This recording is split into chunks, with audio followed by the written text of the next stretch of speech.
Shut up and sit down.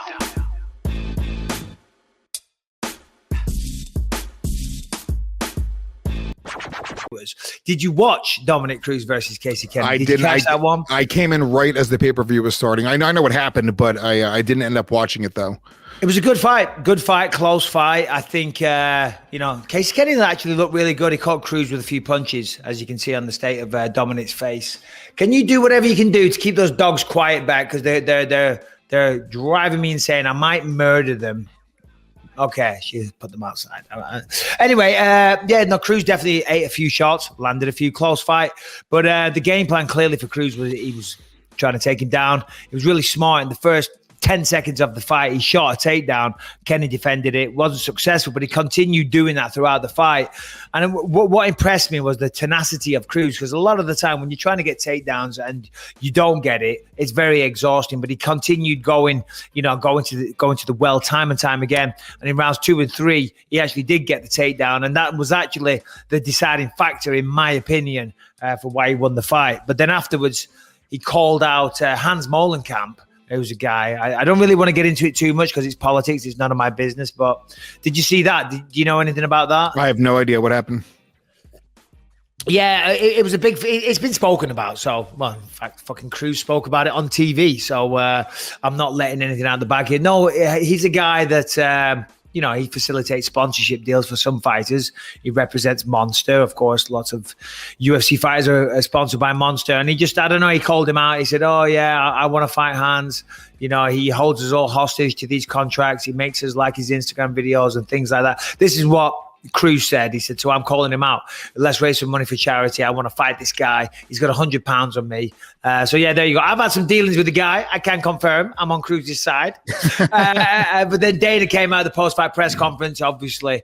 It was just weird why Cruz would do that. Listen, all right, whatever, you got a problem with the guy. You've just come back. You've just got your first win in 5 years, and you're using your post-fight celebration to call him out. All right, listen, if you don't like him that much and the guy is that much of a tool, all right, whatever. But, you've just won your fight. Focus on that. Focus on the greatness of your return. Focus on thanking your team and things like that. So, but whatever, that's what we've come to expect from Cruz. Is he a fighter? I see him training. He looks like a big guy. He's not a fighter. No, he's not a fighter. I'm reading a wannabe. IB Times says Brazilian jiu-jitsu expert Hans Molenkamp wants to be a role model. And I see him doing some Muay Thai. He looks like he's a big enough guy. Yeah, fat enough guy for sure. Yeah. Listen, I don't want to get into it too much because I don't want a lawsuit on my hands either. Because we've had some issues here and there. Just when Dominick Cruz said that, I think a lot of people in the mixed martial arts community that have had to deal with this guy's BS cheered and celebrated. So Dominick Cruz, Thank you for what you said there. Actually, I take back what I said. You know what I mean? But still, he did it with Kenny Florian as well a few years ago as well. But still, Cruz back in the winning column, much needed, no doubt. Pressure off the shoulders. Yeah, I mean, look, it's fine. He took an opportunity to trash a sponsor guy. It's fine, but at the same time, you still want him to call out somebody that's relevant, that makes sense. A fighter, put him back on that path. We're talking about Dominick Cruz needing to sort of have like a really impressive victory over Casey Kennedy in order to sort of be on his back on his path. And then here he is. His focus is on beating up some dude that he has a personal beef with, which is just kind of funny.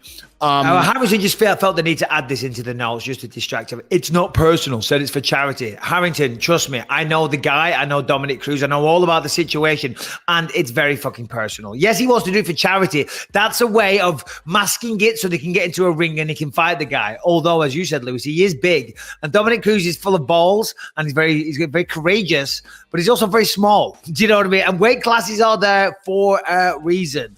Yeah, I guess he has $100 on Dominick, or $100, 100 pounds on Dominick. So, I don't know. I'm assuming that any UFC fighter is going to be able to handle anybody who isn't a professional martial artist for the most part. But do you think that Dominick Cruz did enough in the victory over Casey Kennedy to sort of put him back on that track, in the title hunt? I don't know about title hunt. 135 is kind of there's a lot of talent there right now. Obviously, Aljamain and Peter Yan, they're going to do that. Piotr are going to do that again. We'll get into that in a little bit. A lot to talk about there, a lot to discuss. Then you got TJ Dillashaw coming back. Corey Sandhagen's probably going to fight TJ, and then there's other people in the mix as well. So title mix, probably not. That's the problem. Anytime you step down not the undercard, but step down the rankings a little bit. And I mean that with respect to Casey Kenny. He gave him a very tough fight.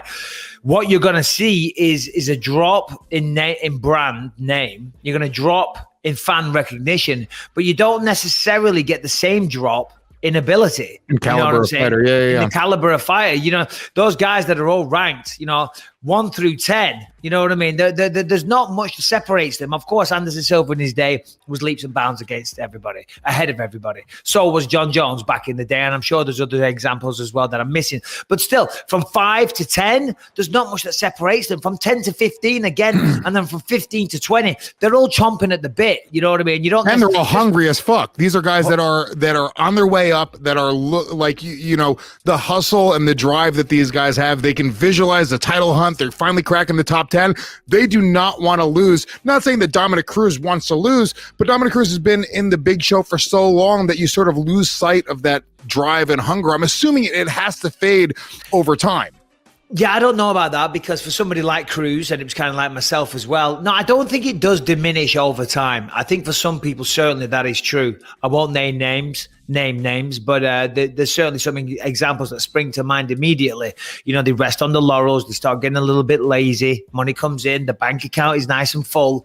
Like Holyfield said, you don't get out of bed at 5 a.m. in the morning when you're sleeping in silk sheets.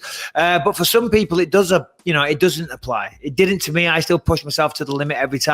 Dominick Cruz, I would assume it would as well, because that's his identity. That's who he is. And it was the same thing with me. That was my identity. And for Dominick Cruz, that's who you are. You're the fighter. You're the tough guy. You're the man at 135. And that is your legacy. And that is everything that around you stems from that. It comes from that. Do you know what I'm saying? If he starts losing to Casey Kenny, that diminishes, that goes away. And then he becomes like a legend of yesterday. Well, he doesn't want that, because fighters have tremendous egos. And that ego inside him will not allow it. And that's why, for those reasons, having that ego, that chip on your shoulder, that can be your best friend as a fighter. Yeah, look, I'm a fan of Dominick Cruz. He is just, he's so old school at this point, and that's not a knock on him at all. He's been around for a really, really long time. The fact that he's still able to not only be competitive, but beat these guys that are coming up, it's a testament to sort of, where he's at and the drive that he does have. What do you see next for him? Because Cruz, I'm not sure. I don't know. I think he would have liked that fight to go a little smoother. But listen, as I just said, Casey Kenny's a tough guy, and he got a hard fought victory. It was a close fight, but those takedowns really made the difference. So fair play. I'm not sure. The thing is, he's not getting any younger. He's 36 now, I believe. So he hasn't got too much time to waste. So I don't know. He seems pretty unscathed. He's got a couple of black eyes and whatnot. Not that, a few bumps and bruises. But in a week or two, he's going to be good to go. So if I was him, I'd say, get me back in there ASAP. I've got no time to waste. He's had far too much time on the sidelines through injuries over the years. You know what I mean? So the earning potential, the window of opportunity is diminishing. So if I was him, I'd say, get me back in there quick as you can, and then against a really highly ranked guy. And then maybe after that, then he might get a shot at the title. Because I'm assuming that's what he wants. That's what everybody wants. Certainly a legend of the game like Cruz.